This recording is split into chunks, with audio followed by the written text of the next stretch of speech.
انہوں نے رب کے حکم کی نافرمانی کی، اللہ نے الٹا ان کا رزق کھول دیا۔ نکل جا ہماری جنت سے، ہم نے تجھ پر لعنت کر دی ہے، اب قیامت تک تو ملعون اور ذلیل لوگوں میں رہے گا۔ کس نے نکلوایا شیطان کو؟ غلطی۔ سب تعریفات اللہ مالک الملک کی ذات کے لیے خاص ہے۔ نبی مکرم جناب محمد الرسول اللہ صلی اللہ علیہ وسلم کی ذات اقدس پر درود و سلام کے بعد، احباب ذی وقار، خیر اور شر کا سلسلہ اول یوم سے چلا آ رہا ہے، اور یقیناً اس سلسلے میں خیر، بھلائی، نیکی، اچھائی، ان ساری چیزوں کی بہت ساری برکات اور بہت سارے فائدے اور بہت سارے ثمرات ہیں۔ اسی کے برعکس گناہ، غلطی، نافرمانی، زیادتی، حدود سے آگے بڑھنا، اللہ کے بنائے گئے قواعد اور ان کے قوانین کو پامال کرنا، اس کے بڑے سنگین نقصانات اور خطرات ہیں۔ اور اگر اس بنیادی نقطے کو کوئی بندہ مومن، کوئی بندہ مسلمان یا کوئی بھی فرد سمجھ لے تو اس کے دل میں خیر سے محبت اور شر سے اجتناب اور نفرت کرنے کا ذوق اور شوق پیدا ہو، اور یہ شوق ہمیشہ اس کو خیر کی تلاش میں لگائے رکھے گا اور گناہ سے بچاتا رہے گا۔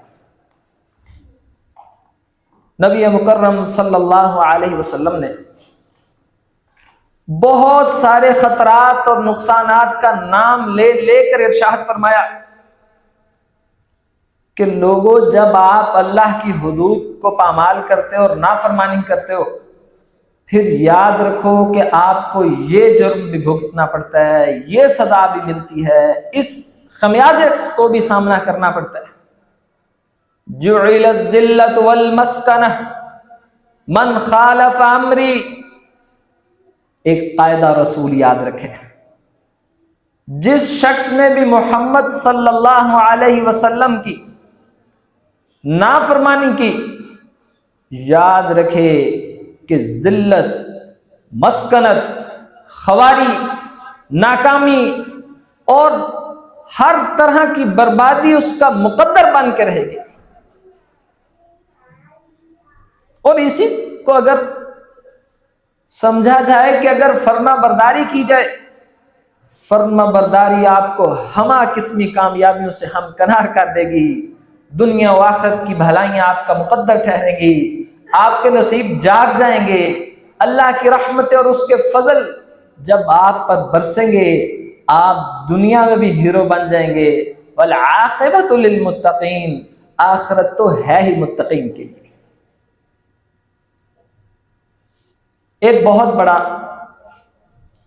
اور پہلا نتیجہ جو گناہ کا ہماری زندگی میں نکلتا ہے، جب بھی ہم کسی بھی قسم کے گناہ میں ملوث ہوتے ہیں، گناہ میں شریک ہوتے ہیں، یا گناہ کی عادت پالتے ہیں، یا اس میں حوصلہ افزائی کرنے والے ہوتے ہیں، اور کرنے کے بعد نادم اور شرمسار ہونے کی بجائے، پریشان اور پشیمان ہونے کی بجائے اس پہ اکڑتے اور ڈھٹائی کرتے ہیں، کیونکہ الا من تاب وآمن وعمل صالحا فاولئک یبدل اللہ سیئاتہم حسنات، جو ایمان لائے، توبہ کرے، رجوع کرے، اس توبہ پہ پکا ہو کر کھڑا رہے، ایسے لوگوں کی تو اللہ تعالیٰ گناہوں اور برائیوں پہ نیکیاں بنا دیتے ہیں۔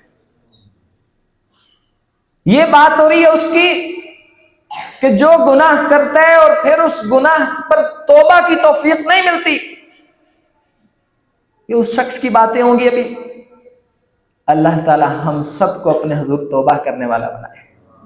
اللہم اجعلنا من التوابین واجعلنا من المتطہرین۔ اے مالک الملک، ہم سب کو اپنے حضور توبہ طائب ہونے والوں میں سے بنا دے، کیونکہ جو توبہ کی طرف بڑھ گیا اس کا مطلب ہے اس نے اپنے دل اور اپنے ذہن سے یہ فیصلہ کیا کہ مجھ سے غلطی ہوئی ہے، اور جس دل میں یہ احساس پیدا ہو کہ مجھ سے غلطی ہوئی ہے وہ اپنے اصل اپنی حقیقت کی طرف واپس لوٹتا ہے، آنسو بہاتا ہے، دعاؤں کے لیے ہاتھ اٹھاتا ہے۔ اللہ رب العزت کا قاعدہ اور قانون ہے، وہ معافی مانگنے والوں کو معاف فرما دیتا ہے، نہ صرف معاف کرتا ہے بلکہ تہجد کے وقت فرشتے آ کے بازاروں اور گلیوں میں، محلوں اور مارکیٹوں میں، چوکوں اور چوراہوں میں اعلان کر رہے ہوتے ہیں کوئی ہے جو ہم سے معافی مانگنا چاہے، ہم یعنی ان کا رب ان سب کو معاف کرنا چاہتا ہے۔ کوئی ہے کہ رات کے اندھیرے میں اس سے غلطی ہوئی ہو، اب اللہ تعالیٰ اس کو معاف کرنا چاہتا ہے۔ اگر کسی سے دن کے اجالے میں کوئی غلطی ہوئی ہے وہ معافی مانگے، میرا رب اس کو درگزر کرنا چاہتا ہے۔ اب یہ بات ہو رہی ہے ان غلطیوں پہ اٹکنے والوں کی، احساس نہ پیدا کرنے والوں کی۔ سب سے پہلا نقصان حضرت امام محمد بن ادریس الشافعی رحمہ اللہ علیہ، ان کو ان کے استاد امام مالک کہتے ہیں کہ اے شافعی، میں دیکھتا ہوں کہ اللہ تعالیٰ نے آپ کے دل کے اندر اپنے علم اور اپنے فضل اور اپنے نور کو جگہ دی ہے، اور جس طرح باقی میرے شاگرد ہیں میں دیکھتا ہوں کہ ان سارے شاگردوں میں سے سب سے ممتاز مقام آپ کو حاصل ہے۔ آپ پڑھتے جاتے ہو، آپ کو حفظ ہوتا جاتا ہے، ایک نظر پھیرتے ہو اللہ آپ کو یاد کروا دیتا ہے۔ آپ کی ذہانت اور فطانت دیکھ کے میں حیران بھی ہوں۔ ایک اور بات بھی آپ کو کہتا ہوں، بیٹے یاد رکھنا یہ علم اللہ کا نور ہے، اگر آپ نے گناہوں کی عادت ڈال لی تو اس سینے میں سے اللہ تعالیٰ اس نور کو واپس لے لے گا۔ پہلا نقصان، گناہ گار بندے کے سینے میں دین کا علم ٹھہرتا یا نہیں ٹھہرتا۔ اس کو آیتیں یاد رہیں گی، اس کو احادیث مبارکہ یاد رہیں گی، اگر 8 کیا 10 سال کیا 50 سال بھی اس نے دین کا علم پڑھا ہے، اس نے حفظ کیا ہے، اس نے متون یاد کیے، اس کی ساری زندگی اس کام میں لگ گئی، مگر اگر وہ انسان گناہوں کی عادتوں میں پڑ گیا اور نیکیوں کو چھوڑنے کی عادت میں پڑ گیا، یہ علم اس سینے میں بیٹھے گا۔ جائیے آپ اور میں اپنا محاسبہ کریں، ہم اپنے گریبان میں جھانکیں کہ میری کیا کیفیت اور حالت ہے، کیا یہ علم یہ نور میرے سینے میں ٹکتا ہے یا بھاگتا ہے؟ اگر آماجگاہ بناتا ہے، اگر ٹھہرتا ہے، اگر سکونت حاصل کرتا ہے تو سمجھیے کہ ابھی آپ نیکیوں میں مصروف ہو، ابھی گناہوں سے بچے ہوئے ہو۔ اور پھر اسی بات کو امام مالک نے رحمہ اللہ علیہ اپنے الفاظ میں بیان کیا، شکوت الی وقیع سوء حفظی فارشدنی الی ترک المعاصی، میں نے اپنے استاد وقیع رحمہ اللہ علیہ کو کہا کہ استاد جی مجھے یاد نہیں رہتی، چیزیں بھولتی ہیں، فارشدنی الی ترک المعاصی، استاد نے ایک ہی بات کہی، بیٹے گناہ چھوڑ دو۔ جہاں گناہ موجود ہوتے ہیں وہاں دین کا علم نہیں رہتا، وہاں بھاگ جاتا ہے۔ وقال اعلم بان العلم فضل وفضل اللہ لا یؤتیہ العاصی، اور جان لو کہ یہ علم اللہ کا فضل ہوتا ہے، اور اللہ کا فضل اور نور گناہ گار کے سینے میں ٹکتا نہیں ٹکتا۔ اور وہ ہمارے ایک بزرگ کہا کرتے تھے، دوست کہتے ہیں کہ اگر بندہ ایک چول مارے نا، ایک چول، تو قرآن کی ایک آیت بھول جاتی ہے۔ میں نے کہا اس بات کا کیا مطلب؟ اور واقعی ایسا تجربہ ہوا۔ ایک مجلس میں بیٹھے، وہ ہمارے دوست خود اس بات کو بیان کرتے ہیں، شاید آپ اور ہم اپنی زندگی میں چلتے چلتے چھوٹے چھوٹے گناہوں کو بہت حقیر سمجھ کے کر گزرتے ہیں، تو ایک چھوٹا سا گناہ ہے، کہتے ہیں ایک مجلس میں بیٹھا، میں ایک آیت ان لوگوں کو سنانے لگا، میں آیت پڑھوں میرے ذہن میں آیت ہی نہ آئے، پھر کوشش کروں جیسے آپ ایسے سمجھیں کہ آپ کسی کو کہنے لگو کہ سورۃ الفاتحہ شروع ہوتی ہے کہاں سے؟ الحمدللہ رب العالمین، تو کوئی مشکل بات ہے؟ دن میں 5 دفعہ کتنی رکعتوں میں پڑھتے ہو؟ اب کہتے ہیں کہ میں آیت پڑھوں اور مجھے آیت یاد ہے۔ پھر مجھے سمجھ آئی وہ جو فلاں مجلس میں بیٹھ کے میں فضولیات میں مصروف ہوا تھا، یہ میرے اس جرم کی سزا ہے کہ آج مجھے میری وہ آیت بھی بھول گئی جو مجھے کبھی بھی نہیں بھولتی۔ تھوڑا سا محاسبہ کریں، تھوڑا سا غور و فکر کریں کہ کہیں آپ کے ساتھ اور میرے ساتھ ایسا معاملہ تو نہیں ہو رہا۔ اگر ہو رہا ہے عباد اللہ، اللہ کے بندو، اس کا مطلب ہے کہ ہم کہیں نہ کہیں گناہوں میں ملوث ہیں، اور یہ اللہ کی طرف سے پہلی سزا ہے انسان کے لیے کہ اس کو علم بھلا دیا جاتا ہے۔ دوسری سزا، جس شخص کو گناہوں کی لت پڑ جائے، اللہ تعالی مسند احمد میں نبی علیہ السلام نے فرمایا جس کو گناہوں کی لت پڑ جائے، گناہوں کا پہلا رزلٹ یہ بھی نکلتا ہے کہ بندے کا رزق کم کر دیا جاتا ہے، اس کا رزق کھینچ دیا جاتا ہے۔ وَمَنْ أَعْرَضَ عَنْ ذِكْرِي فَإِنَّ لَهُ مَعِيشَةً ضَنْكًا وَنَحْشُرُهُ يَوْمَ الْقِيَامَةِ أَعْمَى قَالَ رَبِّ لِمَ حَشَرْتَنِي أَعْمَى۔ جو ہمارے ذکر سے منہ موڑے گا ہم اس کی معیشت، کیونکہ اللہ یبسط الرزق لمن یشاء ویقدر، اللہ اپنے بندوں میں سے جس کے لیے چاہتا ہے رزق کو کھول دیتا ہے، جس کے لیے چاہتا ہے اس کو کم کر دیتا ہے، اور اسی رب نے جل جلالہ سبحانہ وتعالی اس نے اپنے بندے محمد کریم کو بتایا ہے کہ میں کس کا رزق کھول دیتا ہوں، صلہ رحمی کرنے والے کا اور بہت ساری نیکیاں کرنے والے کا، اور کس کا رزق کم کر دیتا ہوں، جو گناہوں میں پڑتا ہے اللہ اس کا رزق کم کر دیتا ہے۔ یہ اللہ کی طرف سے سزا۔ اور سورۃ نوح کے اندر فَقُلْتُ اسْتَغْفِرُوا رَبَّكُمْ إِنَّهُ كَانَ غَفَّارًا، اگر آپ اللہ کے حضور توبہ طائب ہو جاؤ گے، استغفار کرو گے، اللہ تعالیٰ آپ کے رزق کو بڑھا دے گا، مال اور اولاد بھی عطا کرے گا۔ یہ بھی اس کی دلیل ہے، من لازم الاستغفار جعل اللہ من کل ضیق مخرجا ومن کل ہم فرجا، جو توبہ و استغفار لازم کرے اللہ اس کو وہاں سے رزق دیتا ہے من حیث لا یحتسب، جہاں سے اس کے وہم و گمان میں بھی نہیں ہوتا۔ اور تیسری سزا، یہ بڑی انوکھی سزا ہے، آپ نے اس بات کو سمجھ کے جانا ہے۔ پہلی سزا کہ اس کے سینے سے علم، اور آپ نے دیکھا نا معاشرے میں کہ قرآن کے حافظ مگر قرآن آتا، ایک امام بیان کرتے ہیں، بہت بڑے وقت کا امام اور قاری اور حافظ اور عالم اور مجود اور محدث، کہتے ہیں احمد بن حنبل رحمہ اللہ علیہ کے دور میں جب خلق قرآن کا مسئلہ پیدا ہوا تو اس فتنے کا میں بھی شکار ہو گیا، اور میں نے بھی کہنا شروع کر دیا کہ قرآن معاذ اللہ اللہ کی کتاب نہیں، اللہ کی مخلوق ہے، معاذ اللہ۔ بس یہ فتنے میں میں شکار ہوا۔ وہ امام خود بیان کرتے ہیں، کہتے ہیں کہ پھر اس کے بعد مجھے قرآن بھولنا شروع ہو گیا۔ شاگرد کہتے ہیں استاد یہ قرآن کی چھوٹی چھوٹی صورتیں بھی یاد نہیں رہی۔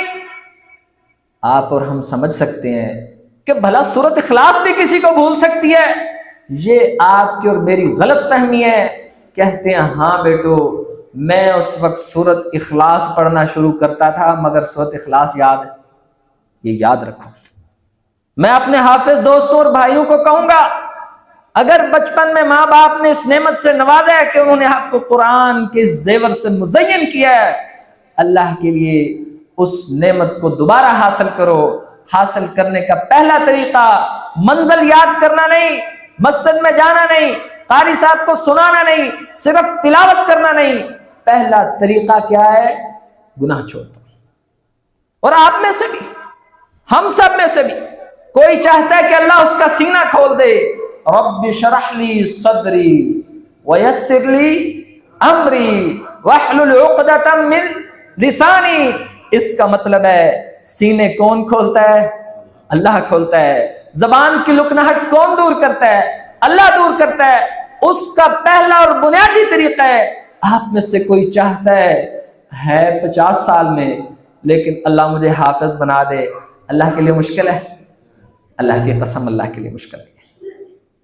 بس وہ فیصلہ کرے کہ گناہ چھوڑ دے اور دعائیں شروع کر دے اور جھکنا شروع کر دے اور کوشش شروع کر دے۔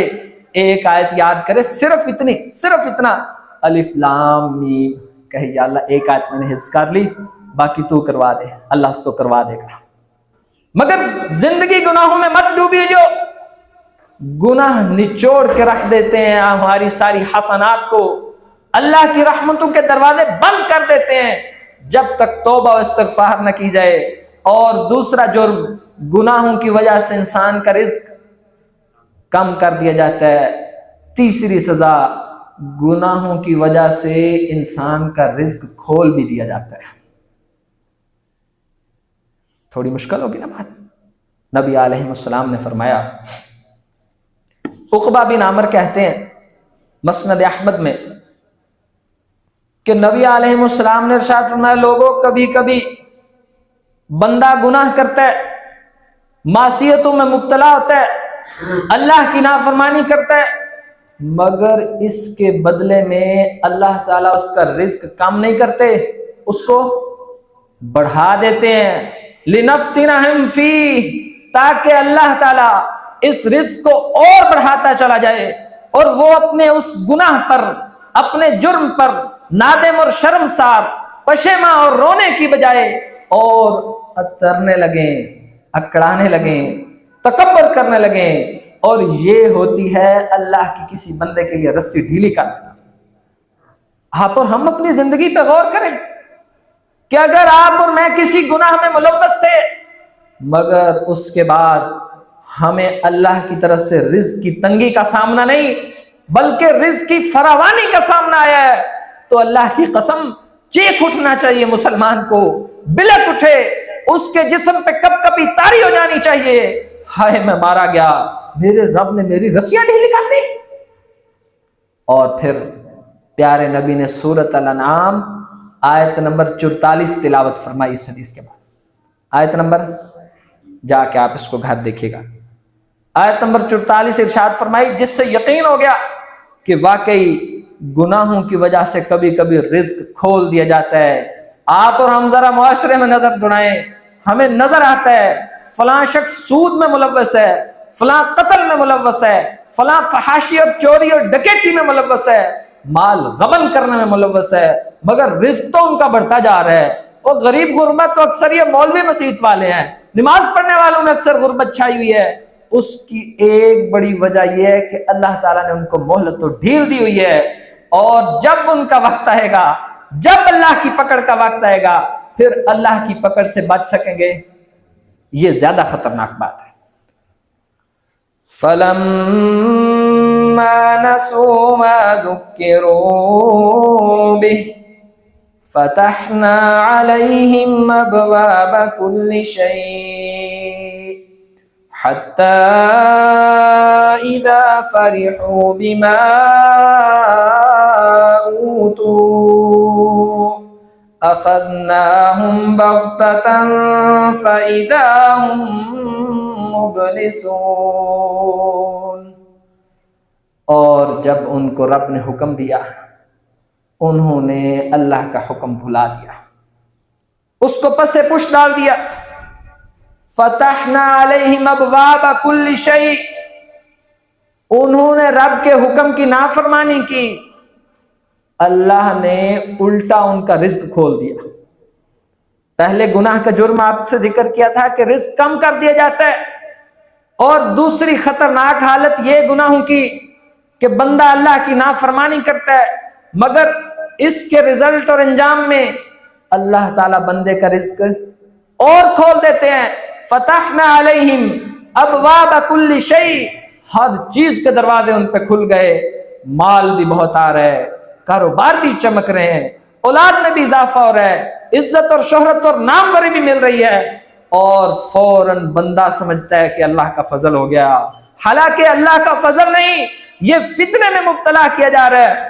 فتحنا علیہم ابواب کل شیء حتی اذا فرحوا، پھر یہ خوب پھلنے پھولنے لگا، اس کے بزنس ملٹی نیشنل ہونے لگے، اس کی برانچز پہ برانچز بننے لگیں، زمین میں اضافہ ہونے لگا، جائیداد بڑھتی چلی گئی، فالورز اپنی حد کراس کرنے لگ گئے، اکاؤنٹس کو بلو ٹک لگنے لگ گئے، حتی اذا فرحوا، اب یہ خوش ہونے لگ گیا، اب یہ ترانے لگ گیا، یہ بھول گیا کہ اس کا کوئی رب ہی تھا، اس کو یقین ہو گیا اگر میں نماز نہیں پڑھتا، میں سود کھاتا ہوں، حرام میں ملوث ہوں، پھر بھی رزق کی لہریں اور بہریں ہیں، پھر بھی موجیں ہیں، شان اور شوکت کی زندگی ہے۔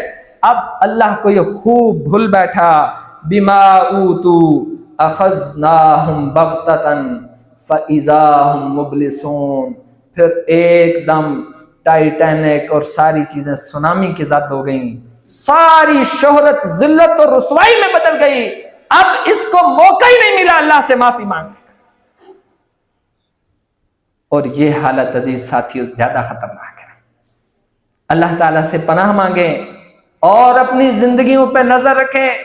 اگر گناہ کی وجہ سے آپ کے رزق میں کمی آتی ہے تو شکر ادا کرو کہ اللہ آپ سے خوش ہے، آپ غلطی کرتے ہو، وہ آپ کو تھوڑی سی ڈانٹ ڈپٹ کر کے سمجھا دیتا ہے، آپ لائن پہ آ جاتے ہو۔ لیکن اگر آپ اور ہم میں سے کوئی غلطی پر کھڑا ہے، غلطی کے باوجود اس کو فراوانی اور آسائشیں بڑھ رہی ہیں، وہ سمجھے کہ اللہ تعالیٰ ناراض ہے، اللہ نے اس کو چھٹی دے رکھی ہے اور چھٹی کا وقت بہت تھوڑا ہوتا ہے، اس کو عنقریب پکڑ لیا جائے گا اور توبہ و استغفار کی مہلت ملے گی۔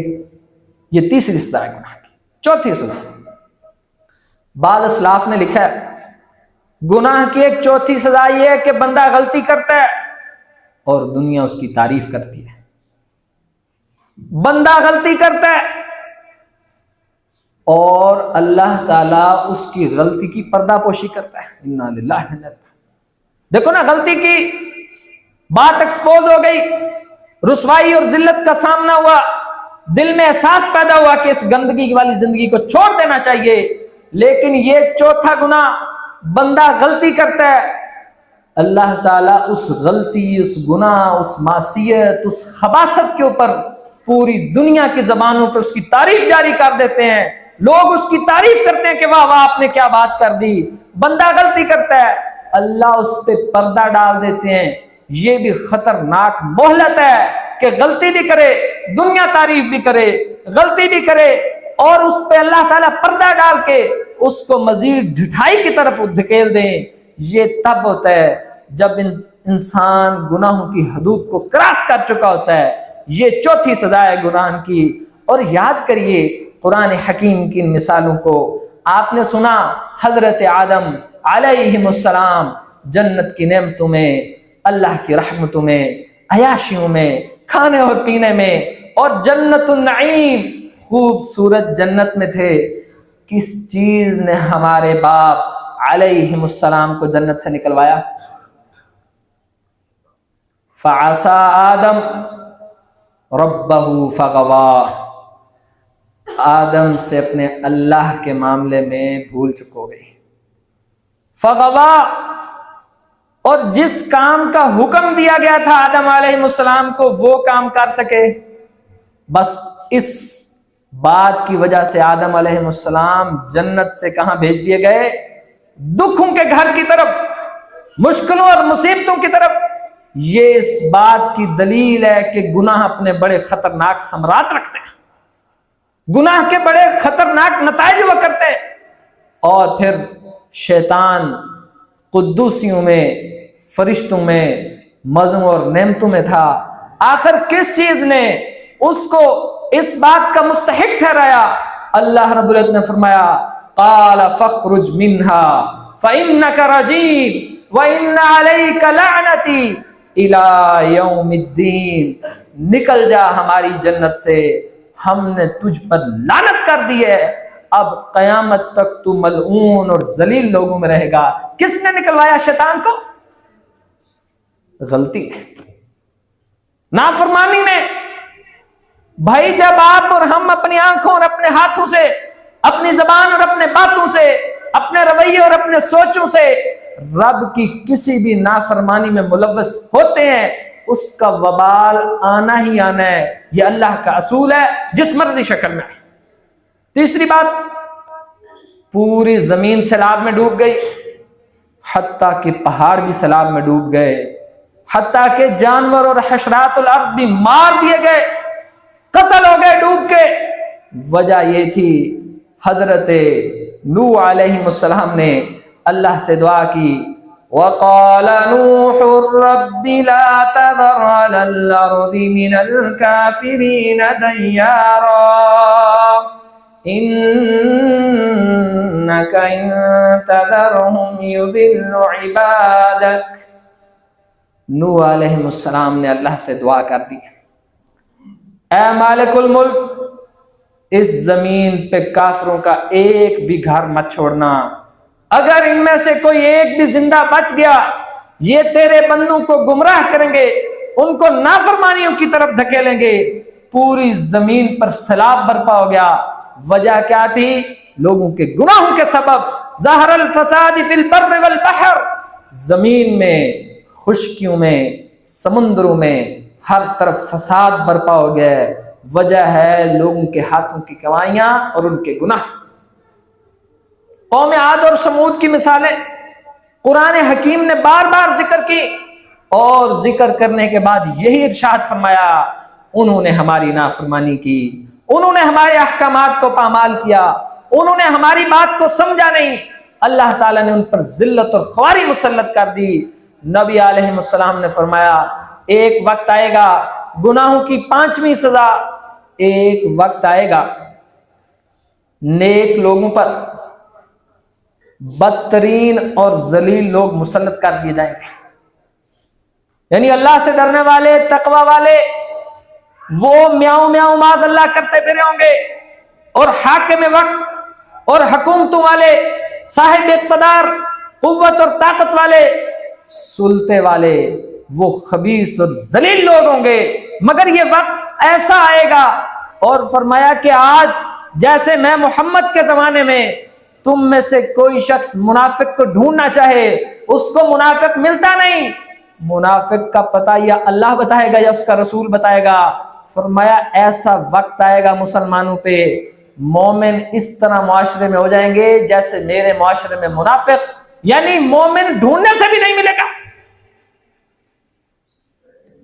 اس کی وجہ بھی لوگوں کے گناہ اور ان کی غلطیاں اور کوتاہیاں ہیں۔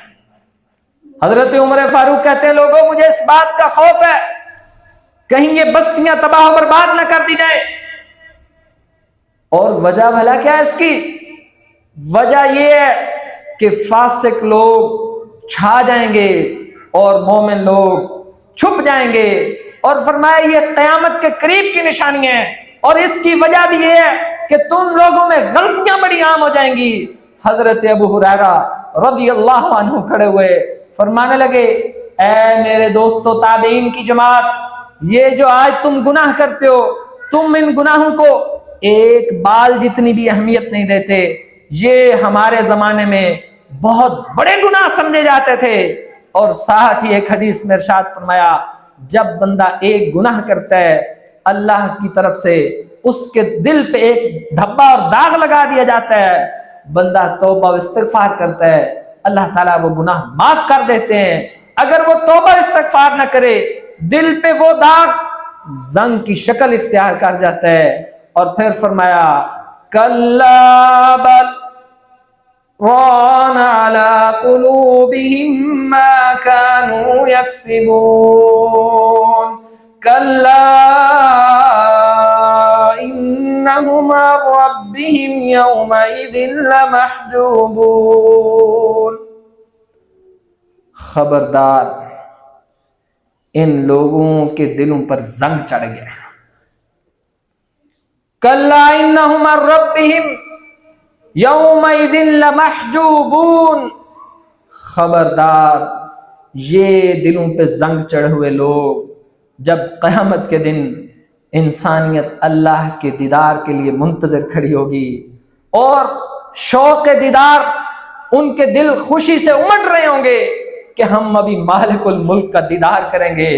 یہ گناہوں میں پھنسے ہوئے لوگ جن کے دل گناہوں کی سبب زنگ آلود ہو چکے ہیں، اللہ تعالیٰ ان کو قیامت والے دن ان کے سامنے پردہ کر دے گا اور یہ مالک الملک کو دیکھ سکیں گے۔ یہ ہے گناہوں کا اثر اللہ کے لیے۔ یہ چھوٹی چھوٹی غلطیاں جن کو ہم معمولی سمجھتے ہیں، یہ کنکریاں مل مل کے گناہوں کے پہاڑ بنا دیتی ہیں، اور یہ پہاڑ اللہ کی رحمت اس کے دیدار کے سامنے رکاوٹ بن جاتے ہیں۔ ہم وہیں کھڑے ہوتے ہیں کہ بہت چھوٹے گناہ ہیں۔ اللہ کے لیے آپ اور ہم اللہ سے دعا کریں، یا اللہ یہ گناہوں والی زندگی سے ہماری جان چھڑا دے۔ جس کی بڑی غلطیاں ہیں وہ بڑی توبہ کرے، جس کی چھوٹی غلطیاں ہیں وہ بڑی سے بھی زیادہ توبہ کرے، کیونکہ چھوٹی غلطیوں کو انسان چھوٹا سمجھتے سمجھتے اتنا زیادہ کر جاتا ہے کہ وہ چھوٹی تعداد کے قطرے سمندر کا پانی بنا دیتے ہیں۔ اور نبی علیہ السلام نے فرمایا، بندہ ایک گناہ کرتا ہے، اس گناہ کی وجہ سے اس کے دل پہ داغ لگا دیا جاتا ہے، گناہ کرتا چلا جاتا ہے، حتیٰ کہ اس کا دل اس طرح ہو جاتا ہے جس طرح کوئی میلے رنگ کی بکری ہو، اس بکری کی شکل میں اس کا دل ہو جاتا ہے۔ اس قدر میلے دل میں پھر ایمان جگہ نہیں بنا سکتا، نیکی اور تقوی کی جڑیں مضبوط نہیں ہو سکتی۔ اللہ ہمارے حال پر رحم فرمائے، نیکیوں کی توفیق عطا فرمائے، گناہوں سے بچنے کی توفیق عطا فرمائے، اور اللہ کی رحمت کے بغیر کوئی اس سے بچ سکتا؟ ھذا ما کان عندی واللہ اعلم بالصواب۔ اشہد ان لا الہ الا انت استغفرک۔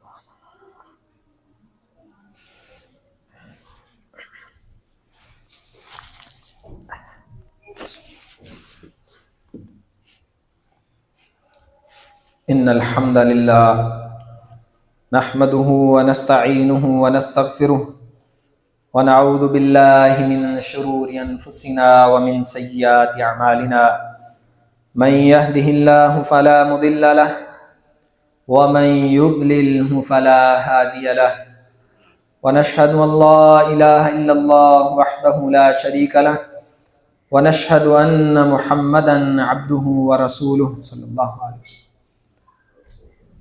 گناہوں کا ایک رزلٹ یہ بھی نکلتا ہے،